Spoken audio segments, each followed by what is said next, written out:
bagi saya pribadi karena bisa bertemu bersama-sama walaupun melalui Zoom ini. Nah, pada sore ini kita akan meneruskan perjalanan kita ya sebagaimana dapat terlihat di dalam pertemuan ini. Nah, kita akan pergi mengunjungi jemaat Tiatira dan sekaligus setelah itu pergi ke jemaat Sardis. Nah, kita sudah lalui dari waktu itu dari Efesus, ya kita lalu mengunjungi kota Smyrna yang 70 km di utaranya. Setelah itu naik lagi kira-kira ke utara 92 km sampai ke Pergamus. Dan hari ini dari Pergamus 73 km ke tenggara yaitu ke kota Tiatira. Sekarang namanya Akhisar. Nah, surat yang dikirim ke Tiatira ini adalah surat yang terpanjang untuk bahkan kota yang terkecil dari 7 kota-kota yang dikirimkan surat ini. Nah, di tempat ini banyak macam yang kita dapat ketemukan, namun sayangnya peninggalan arkeologi tidak banyak, jadi agak kurang. Nah, kita dapat lihat ya bahwa kalau Tiatira ini sebetulnya datang dari bahasa Greka yang berbunyi Thea dan Tiranos. Nah, kalau kita perhatikan Thea dan Tiranos ini mempunyai arti adalah raja kejam. Ya, jadi Thea adalah dewi, ya, dewi. Jadi dewi ilah perempuan, dan Tiranos adalah raja kejam. Nah, dengan kata lain, ini adalah masa di bawah pemerintahan perempuan. Bahkan di bawah perempuan yang kejam. Nah, itulah perempuan adalah simbol gereja. Jadi ini adalah di bawah pemerintahan gereja yang murtad. Nah, di tengah-tengah kota ini terdapat reruntuhan peninggalan arkeologi, walaupun saya bilang tadi tidak banyak, tapi indah, cukup indah, ya. Lalu dipagar dengan baik, ya. Ini terdapat di tengah-tengah kota. Dari keterangan kita ketahui bahwa di tempat ini banyak perserikatan buruh. Beberapa dari mereka berhubungan dengan usaha tekstil.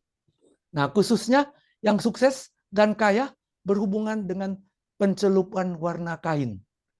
Nah, Anda mungkin pernah dengar warna kain apa ya? Tepi. Kain ungu. Indigo. Ungu ya. Ungu Indigo. atau vertigo ya. Oke. Dan yang bertobat ini adalah Lydia. Ini memang lukisan yang bertobat atas pekabaran Rasul Paulus di Filipi, datang dari kota ini. Dan dia adalah penjual kain ungu dan pakaian ungu. Mengapa warna ungu sangat penting? Nah, karena ini adalah warna kerajaan dan kebangsawaan. Didapat melalui bunga dan akar yang bernama Rubia tinctorum, yang banyak sekali bertumbuh di daerah Tiatira ini. Nah, Tiatira juga adalah pusat penyembahan kaisar. Kaisar dianggap sebagai dewa Apollo di dalam daging. Dewa Apollo adalah dewa matahari, menjadi saringan melawan anak Tuhan. Penyembahan dewa matahari. Gambar koin kita perhatikan dewa Apollo sedang berjabatan tangan dengan penguasa. Nah ini koin yang putih ini sama dengan koin yang di belakangnya yang hitam itu. Hanya kurang jelas jadi diputihkan supaya kelihatan. Nah gambar koin ini dewa Apollo sedang berjabatan tangan dengan penguasa. Dan di punggungnya di tanda merah ini ada kapak bermata dua melambangkan kekuatannya dalam peperangan. Nah, sayangnya mereka merubah Son of God menjadi Sun God. Jadi dari anak Tuhan menjadi dewa matahari. Diturunkan dari dewa matahari Greka dulu sampai sekarang menjadi praktek bahkan di gereja-gereja. Dan kata tembaga terdapat di dalam kata sambutan surat kepada jemaat di Tiatira. Nah, dikatakan, dan tuliskanlah kepada malaikat jemaat di Tiatira, inilah firman Tuhan, firman anak Tuhan. Nah, inilah satu-satunya kali penggunaan kata anak Tuhan dalam Wahyu. Umumnya istilah yang digunakan dalam konteks ini adalah anak manusia. Nah, istilah anak Tuhan menekankan keilahian Kristus. Yang matanya bagaikan nyala api dan kakinya bagaikan tembaga.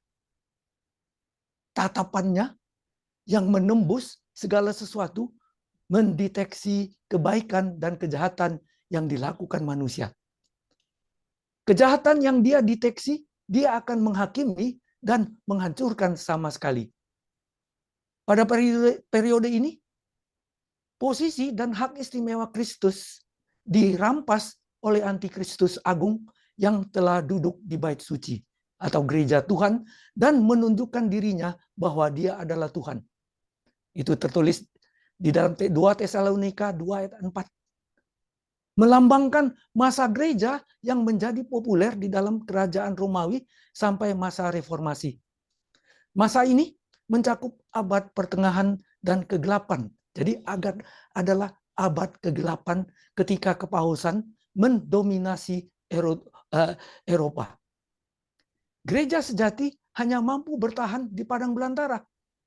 Anak Tuhan telah digantikan oleh anak kebinasaan. Masa di mana gereja yang sejati hanya dapat bertahan dengan melarikan diri ke padang belantara. Masa perjuangan umat sejati yang terjadi di Ireland, kita pernah dengar itu, di Wales, Scotland, England, hampir seluruh Eropa, bahkan di Palestina, Ethiopia, India, Cina, kemudian masa reformasi. Kita kenal Albigense, Luther, Wycliffe, Jan Hus, dan banyak lagi yang lain-lainnya. Nah, tentu kita tidak dapat membahasnya sekarang karena sangat panjang. Dalam kesempatan lain mungkin kita dapat menelusurinya. Ya, dalam terang sejarah, periode gereja ini penting untuk memperhatikan pesan Kristus kepada umatnya yang hidup di masa kegelapan ini. Yaitu, aku tahu segala pekerjaanmu, baik kasihmu maupun imanmu, baik pelayananmu maupun ketekunanmu. Aku tahu bahwa pekerjaanmu yang terakhir lebih banyak daripada yang pertama. Nah, ini adalah periode selama abad kegelapan bagi Injil kebenaran. Firman Tuhan tidak tersedia bagi setiap orang Kristen biasa. Tradisi ditinggikan. Keimamatan manusia menggantikan keimamatan Yesus Kristus. Karena penganiayaan, api kebenaran berkelap-kelip dan hampir padam. Pesan rohani reformasi pada dasarnya adalah pemulihan kebenaran Injil yang agung. Memproklamirkan bahwa manusia diselamatkan hanya oleh iman kepada Kristus. Bahwa satu-satunya standar iman dan praktik adalah kitab suci. Dan bahwa setiap orang dapat menghadap iman besar agung Yesus Kristus tanpa perantaran manusia. Nah, ayat ini menyolok karena urutan kasih dan iman, dan pelayanan, dan ketekunan. Ini adalah daftar dari pekerjaan gereja di Tiatira. Kasih dan iman memberikan dasar ekspresi hak lahiriah dari pelayanan dan ketekunan. Nah, jadi keempat hal ini sangat bertalian satu sama lain.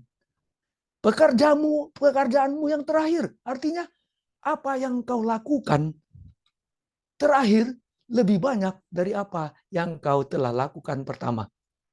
Surat kepada Tiatira adalah surat satu-satunya dari 7 surat-surat yang berisi pengakuan atas adanya perbaikan.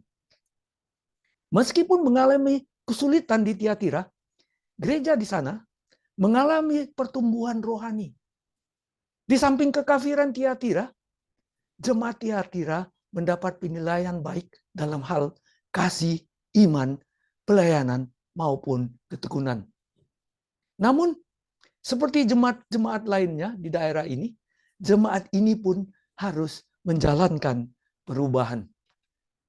Tetapi aku mencela engkau, karena engkau membiarkan wanita Yezebel yang menyebut dirinya nabiah, mengajar dan menyesatkan hamba-hambaku supaya berbuat zina dan makan persembahan berhala.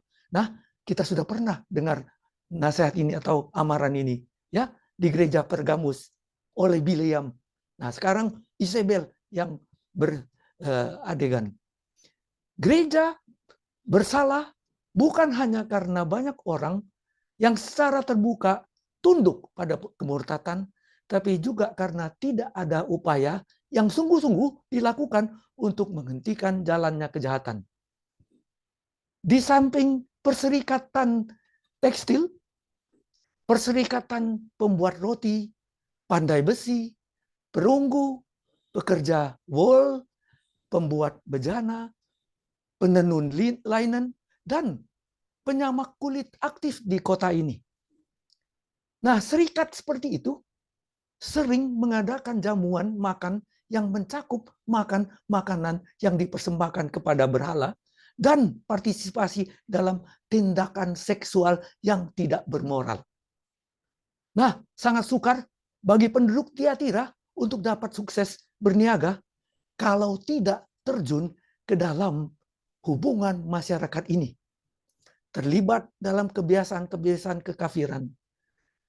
Sejarah kekristenan mencatat, kekristenan ini menjadi agama yang ditetapkan oleh pemerintahan kerajaan Romawi dan menggantikan penyembahan berhala, namun kekristenan yang demikian pada masa kegelapan disebut sebagai penyembah berhala yang dibaptiskan atau penyembah berhala yang coba mau bertobat. Nah, masalahnya adalah bahwa Yezebel mengklaim ia adalah nabiah, di mana jemaat Tiatira ini menjadi terbujuk oleh masyarakat kafir, termasuk pelakuan zina dan makan persembahan berhala oleh pengaruh Yezebel yang datangnya dari Perjanjian Lama. Perbuatan mesum Ratu Yezebel. Tampaknya sebagaimana Yezebel mensponsori penyembahan Baal di Israel, demikian juga pada zaman Yohanes, beberapa nabi palsu mencoba untuk menyesatkan gereja di Tiatira. Pesan tersebut menunjukkan bahwa di sini, bahkan lebih daripada Pergamus, kemurtatan merajalela secara terbuka dan menantang. Seperti yang diterapkan pada periode Tiatira dalam sejarah Kristen, Yezebel mewakili kekuatan yang menghasilkan kemurtatan besar di abad pertengahan ini. Diterapkan pada periode Tiatira ini dalam sejarah gereja, ini akan mewakili campuran kekafiran dengan kekristenan. Proses ini sangat dipercepat di bawah Konstantin dan penerusnya.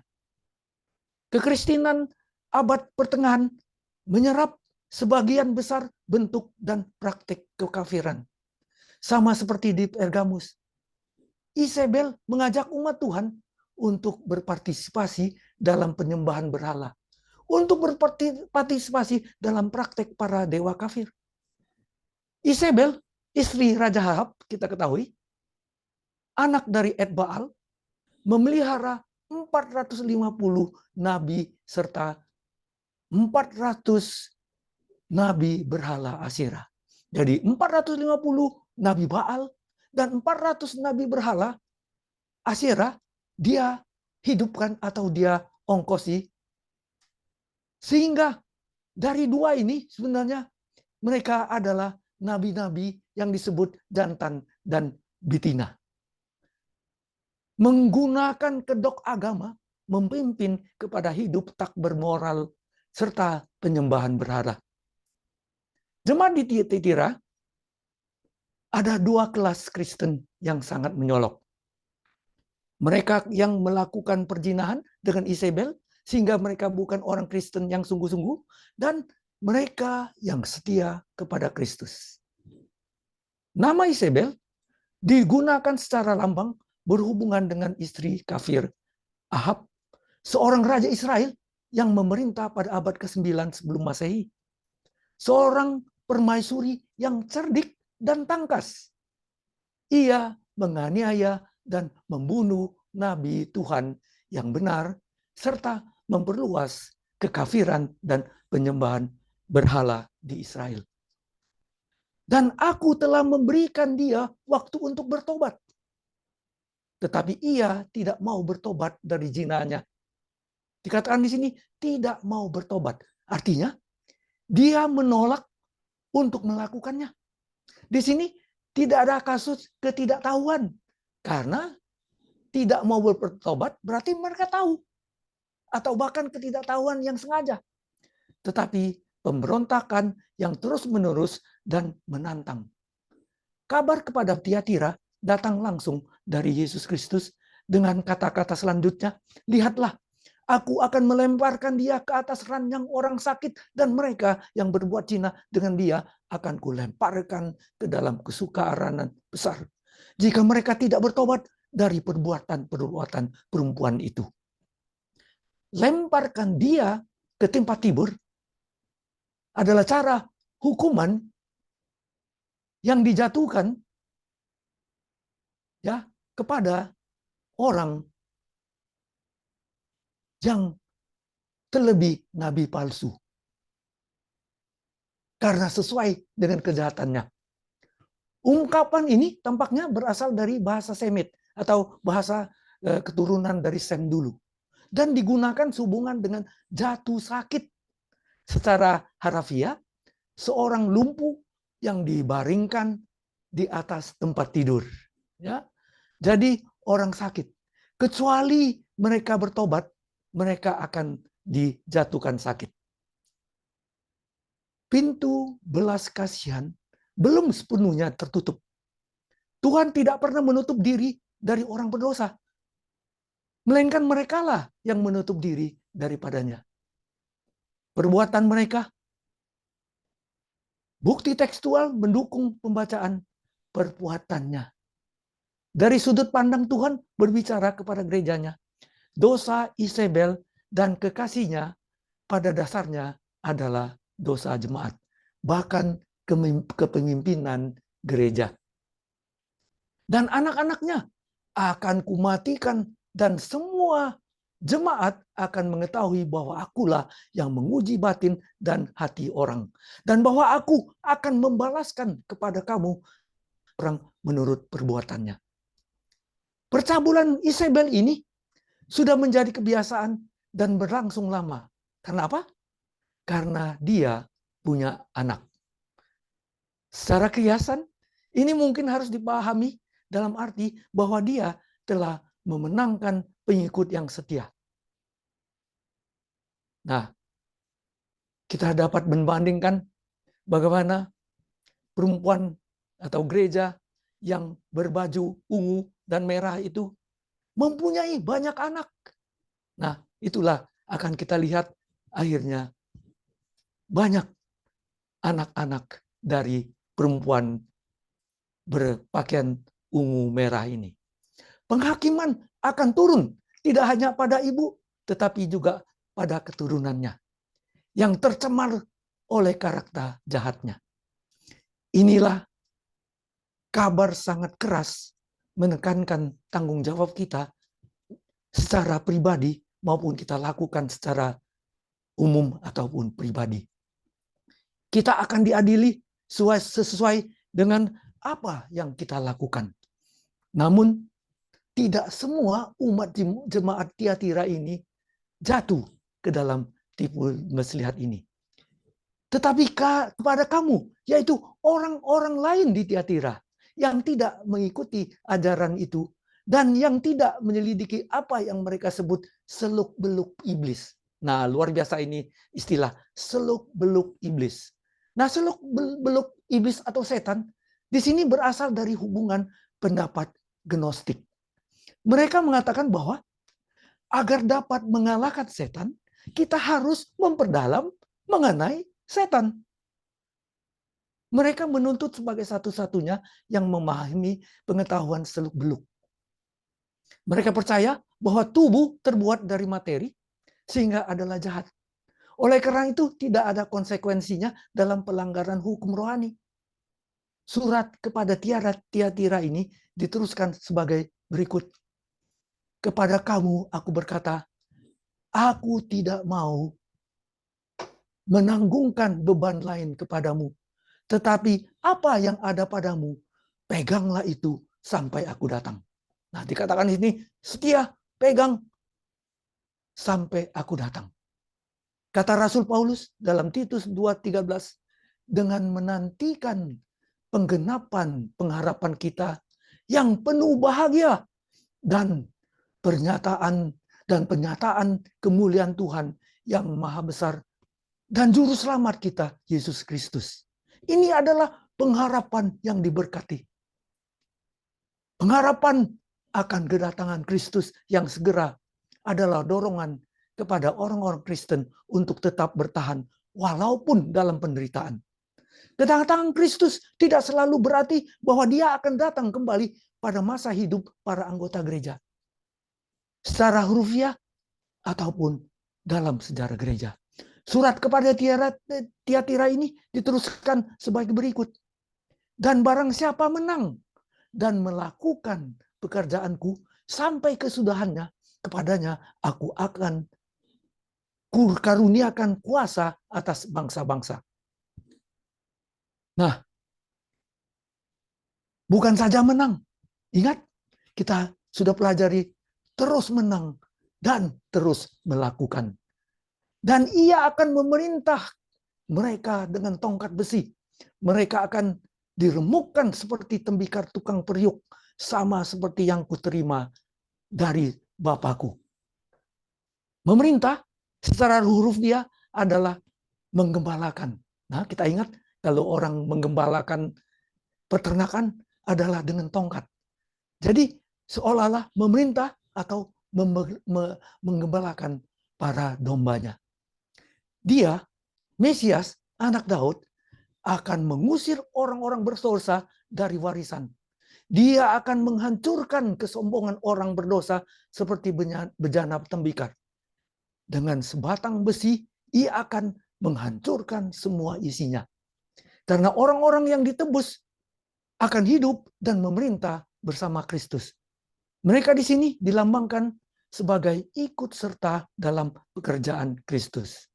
Dengan tongkat gembala atau tongkat kerajaan atau tongkat hukuman. Konteksnya di sini menunjukkan bahwa tongkat adalah simbol pemerintahan dan alat hukuman. Dan kepadanya akan kukaruniakan bintang timur. Bintang kejora, yaitu Kristus sendiri. Di saat paling gelap di malam hari, bintang ini bergemerlapan. Berhadapan dengan kegelapan langit. Ini adalah pertanda indah dari hari yang akan datang. Begitu pula dengan Yesus Kristus di tengah-tengah kegelapan malam panjang dosa. Dia bersinar seperti bintang yang gemerlap.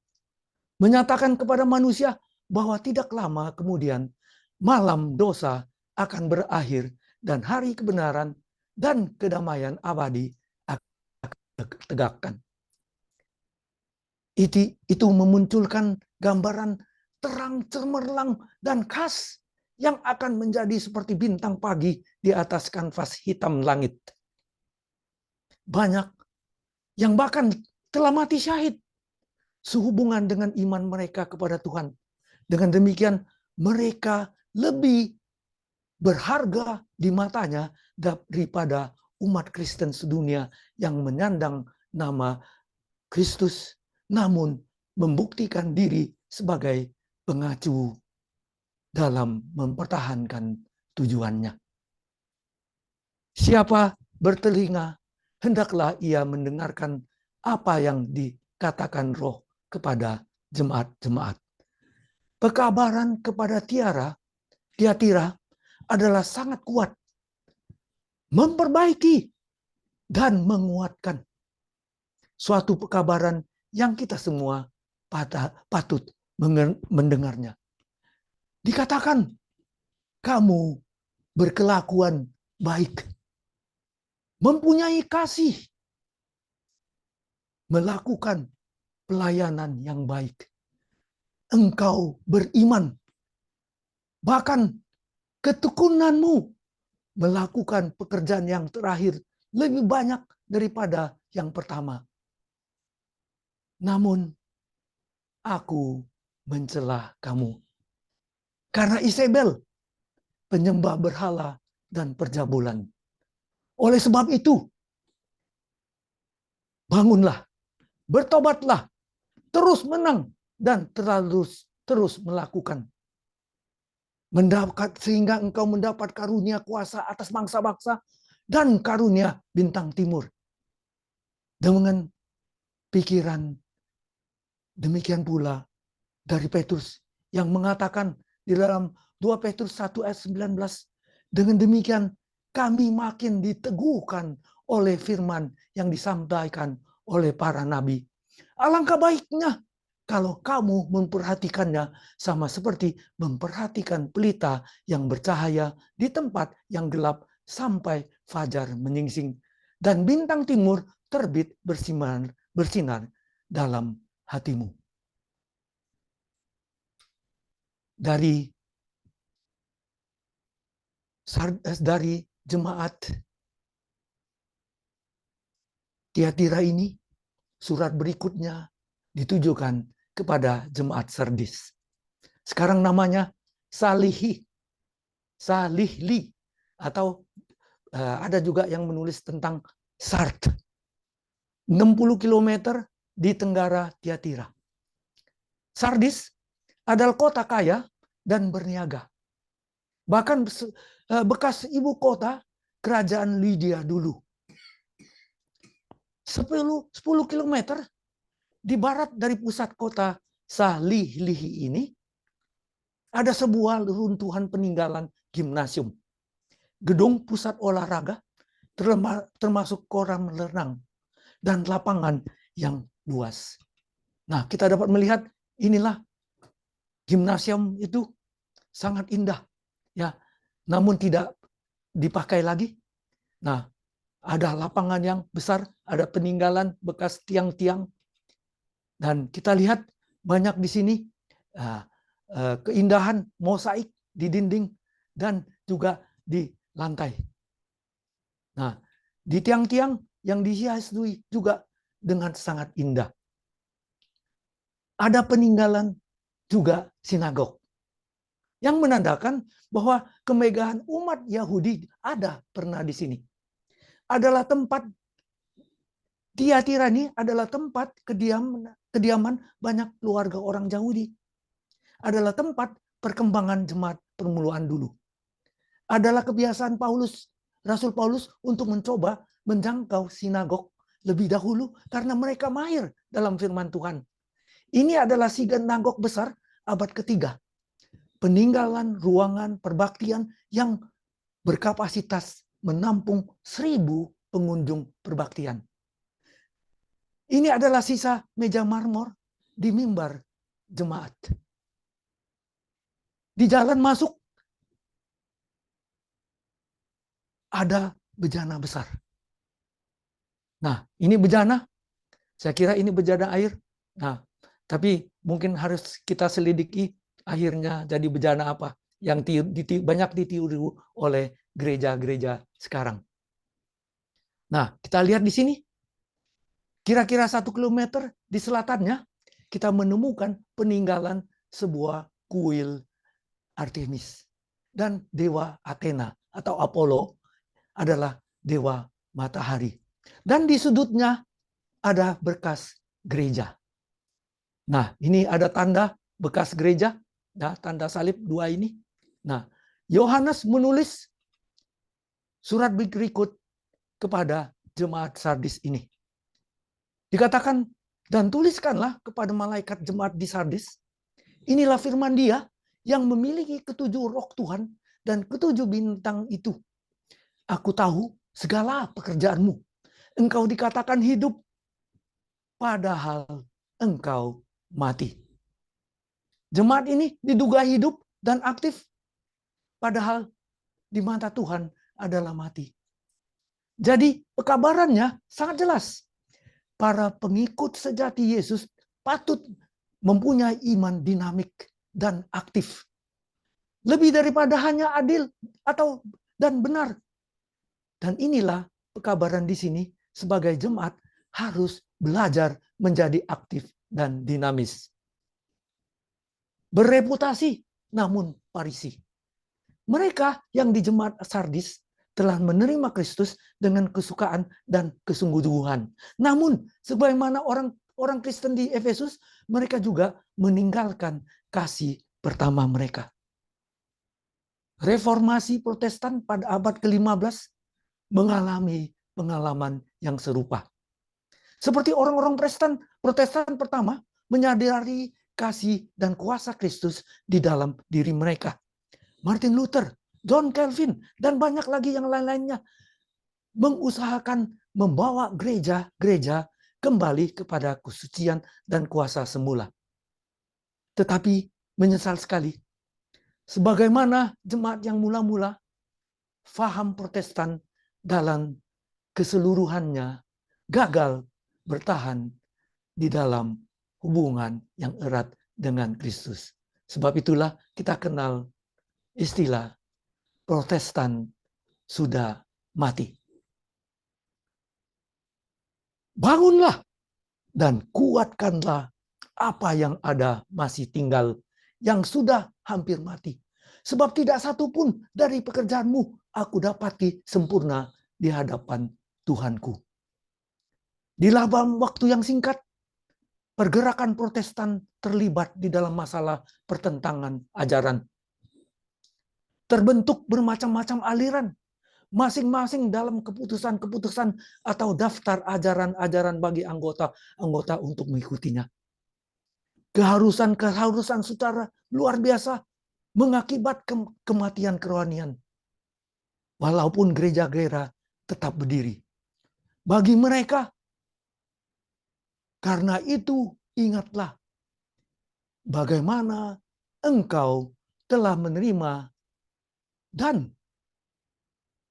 mendengarnya. Turutilah itu dan bertobatlah. Karena jika engkau tidak berjaga-jaga, aku akan datang seperti pencuri dan engkau tidak tahu pada waktu manapun aku tiba-tiba datang kepadamu. Bentuk dari kata kerja Yunani menyiratkan tidak hanya bahwa gereja telah menerima kebenaran, tetapi bahwa dia masih memilikinya. Tidak semuanya hilang.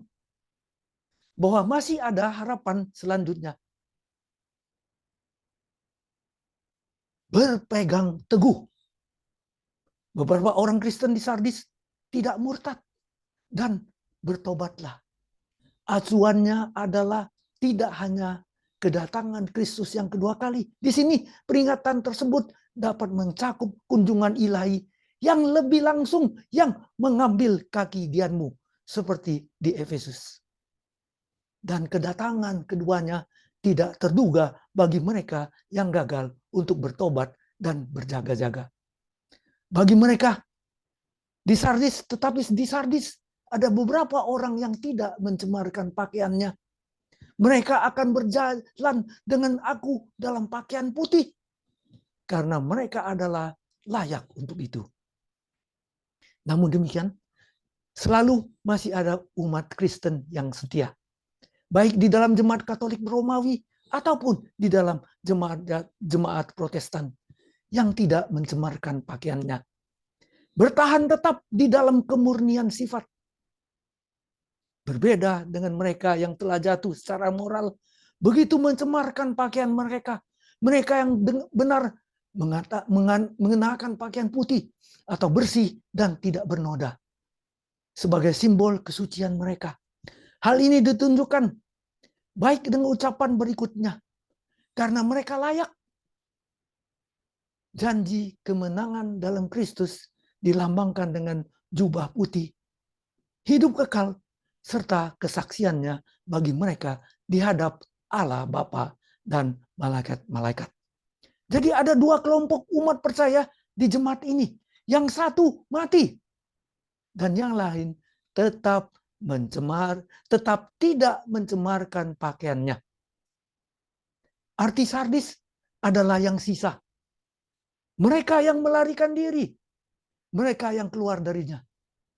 Yohanes mengatakan dalam Wahyu ayat 7 ayat 14, mereka ini adalah orang-orang yang keluar dari kesusahan yang besar dan mereka telah mencuci jubah mereka dan membuatnya putih dalam darah anak domba.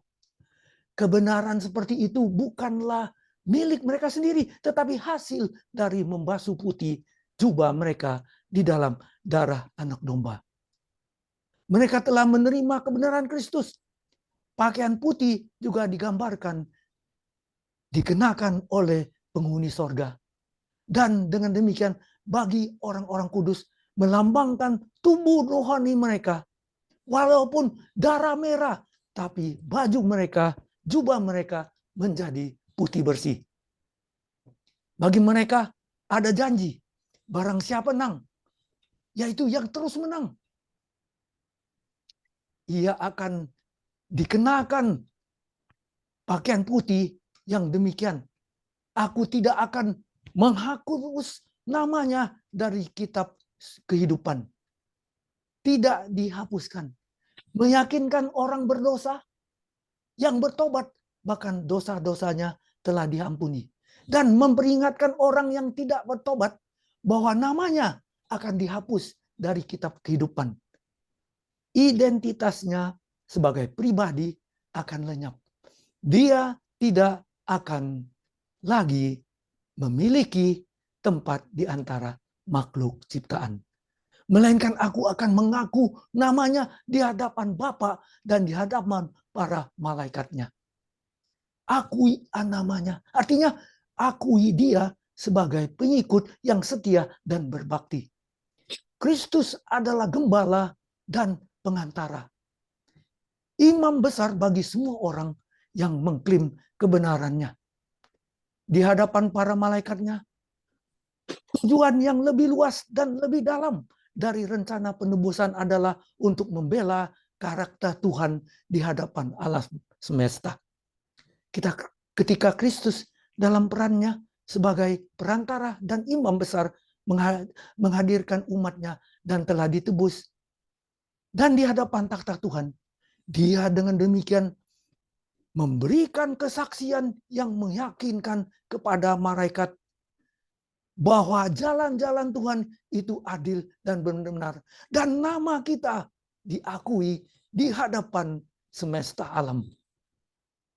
Mereka melihat kebenaran Tuhan dibenarkan yang menyerahkan orang yang tidak bertobat kepada kehancuran dan dalam pengampunannya bagi orang-orang berdosa yang menerima anugerah keselamatannya dengan iman. Siapa bertelinga, hendaklah ia mendengarkan apa yang dikatakan Roh kepada jemaat-jemaat. Sekali lagi, surat sederhana ini mengkoreksi, menguatkan umat jemaat Sardis, menjanjikan hari depan yang gemilang. Namun mereka harus melakukan bagian mereka. Sayangnya, bagi jemaat Sardis ini tidak ada yang dapat dibanggakan. Mereka, jemaat ini, mati. Namun ada sedikit kehidupan. Sedikit kehidupan, oleh karena itu bangunlah. Bangunlah dan bertobatlah. Turuti dan berjaga-jaga. Karena ia akan datang seperti pencuri. Oleh karena itu, barang siapa menang, ia akan dikenakan pakaian putih yang demikian. Aku tidak akan menghapus namanya dari kitab kehidupan. Melainkan aku akan mengaku namanya di hadapan Bapakku dan di hadapan para malaikatnya. Jubah putih dan nama diakui di hadapan Bapakku dan di hadapan para malaikatnya. Mari kita tunduk kepala dan berdoa.